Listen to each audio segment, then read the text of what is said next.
Halo semua. Tahukah kamu apa itu media pembelajaran mutakhir?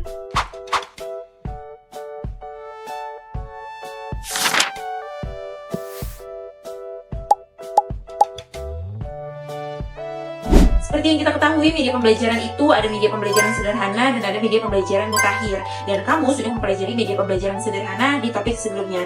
Di video kali ini kita akan membahas tentang media pembelajaran mutakhir dan apa sih bedanya dengan media pembelajaran sederhana. Media pembelajaran mutakhir adalah media yang memanfaatkan teknologi terbaru untuk mendukung proses belajar mengajar. Contohnya seperti augmented reality, virtual reality, foto 360, video 360. Sementara itu, media pembelajaran sederhana adalah media yang tidak berbasis teknologi atau bisa dibuat sendiri. Contohnya seperti poster, flip chart, diorama, dan masih banyak lagi. Nah, kita akan membahas 3 pokok pembahasan utama, yaitu virtual reality, foto 360, dan video 360. Yang pertama ada virtual reality. Mungkin beberapa dari kalian udah nggak asing lagi nih dengan virtual reality. Virtual reality berasal dari 2 kata, yaitu virtual dan reality. Virtual artinya maya, sedangkan reality artinya realitas. Jadi, apa sih virtual reality itu? Menurut Wikipedia, virtual reality ini adalah teknologi yang membuat pengguna dapat berinteraksi dengan suatu lingkungan yang disimulasikan oleh komputer. Nah, lingkungan ini adalah suatu lingkungan sebenarnya yang ditiru atau benar-benar suatu lingkungan yang hanya ada dalam imajinasi. Sedangkan menurut Yilis, VR ini adalah menyatukan dunia teknologi dan kemampuannya untuk mempresentasikan alam dengan bidang yang luas dan tumpang tindih mengenai hubungan sosial dan makna. Berdasarkan penjelasan tersebut, maka dapat disimpulkan bahwa virtual reality adalah suatu simulasi yang dihasilkan oleh komputer atau presentasi lingkungan di mana pengguna mengalami rasa kehadiran fenomenologis atau keterlibatan dalam lingkungan. Berikut ini beberapa manfaat dari virtual reality, yaitu meningkatkan pengalaman belajar, meningkatkan motivasi dan keberhasilan belajar, memungkinkan eksplorasi ke tempat-tempat yang sulit dijangkau, dan yang terakhir, menyajikan konsep secara menarik dan menyenangkan. Selanjutnya ada tujuan dari virtual reality. Jadi virtual reality bertujuan memungkinkan suatu sensori motor dan aktivitas kognitif dari seseorang di dunia buatan yang dibuat secara digital, yang mana dapat menjadi simbolik, imajiner, atau simulasi aspek-aspek tertentu dari dunia nyata. Virtual reality memiliki beberapa kelebihan seperti membantu siswa mengeksplorasi diri, kemudian tidak membutuhkan biaya mahal karena siswa cukup melakukan simulasi buatan dengan bantuan teknologi VR, kemudian dapat menciptakan suasana belajar yang menarik, dapat meningkatkan semangat belajar siswa, dapat mempermudah penyampaian materi, dan tentunya dapat meningkatkan efektivitas belajar siswa. Selain memiliki kelebihan, virtual reality ini juga memiliki beberapa kekurangan, seperti dapat membuat siswa kecanduan, akibatnya siswa akan menggunakannya secara terus-menerus. Kemudian, pengguna dari teknologi ini juga kerap mengalami cyber sickness, dan juga dapat disalahgunakan hanya untuk bermain saja dibanding untuk belajar, dan tentunya penggunaan secara berlebihan dapat merusak mata.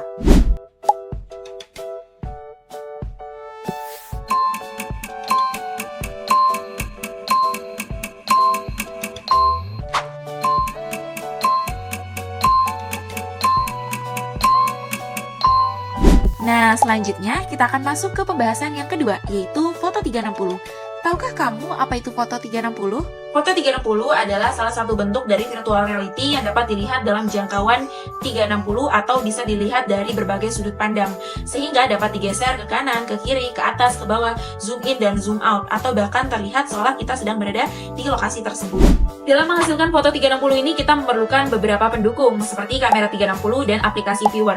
Kamera 360 ini berfungsi sebagai penghasil utama foto 360, sedangkan aplikasi viewer berfungsi untuk menampilkan foto 360 dan menjangkau seluruh bagian foto sehingga pesan yang disampaikan dapat tersalurkan dengan baik. Berikut ini beberapa penerapan foto 360 dalam pembelajaran.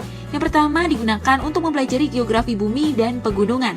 Jadi dengan adanya foto 360 ini akan memudahkan dalam mengenali permukaan bentuk bumi dan juga tampak asli dari pegunungan. Yang kedua digunakan untuk mempelajari ekosistem hutan, savana, dan pantai.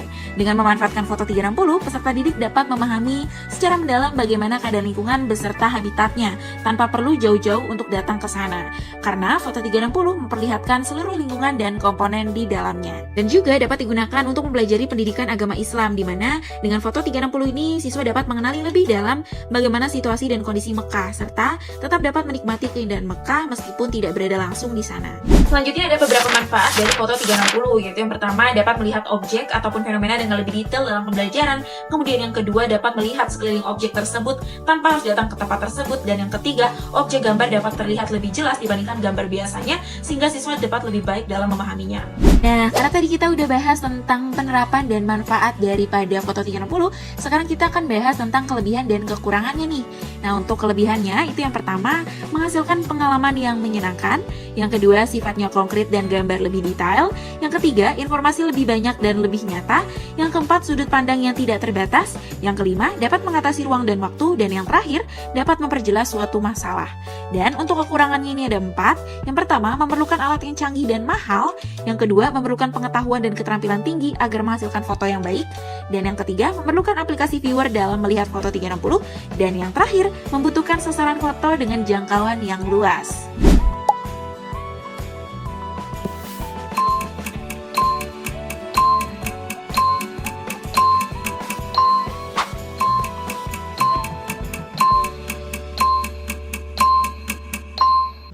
Selanjutnya, kita akan masuk ke pembahasan yang terakhir, yaitu video 360.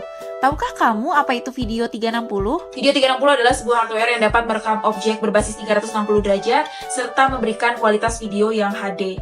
Di mana dengan video 360 ini, pengguna dapat melihat keseluruhan bagian dari video dan memungkinkan pengguna untuk berinteraksi langsung dengan bagian samping ataupun belakang dari video tersebut. Penerapan dari video 360 ini dapat digunakan pada pembelajaran yang memerlukan tahapan atau cara seperti pembelajaran matematika, fisika, dan kimia. Dan juga bisa digunakan pada pembelajaran geografi sehingga membuat peserta didik lebih mengetahui lingkungan alam jika menggunakan video 360. Tujuan dari video 360 ini secara umum tentu supaya bisa melihat objek dengan luas. Kemudian juga yang kedua sebagai kemajuan di bidang fotografi terutama pembuatan timelapse, dan sementara itu untuk yang di bidang pendidikan untuk pembelajaran yang menggunakan media pajang dapat teratasi, dan dari segi aspek psikologis peserta didik ini juga merasa senang menggunakan teknologi baru. Berikut ini kelebihan dari video 360. Yang pertama, dapat memproses gambar lebih HD dan 4K. Yang kedua, dapat menjadi pengalaman baru bagi pecinta film dan fotografi. Dan yang ketiga, dapat mengetahui keadaan sekitar dari segala arah. Selain memiliki kelebihan, video 360 juga memiliki beberapa kekurangan. Yang pertama, memerlukan biaya yang cukup besar. Yang kedua, pemakaiannya rumit bagi orang yang awam. Yang ketiga, memerlukan objek yang luas. Dan yang terakhir, membutuhkan kapasitas penyimpanan yang besar.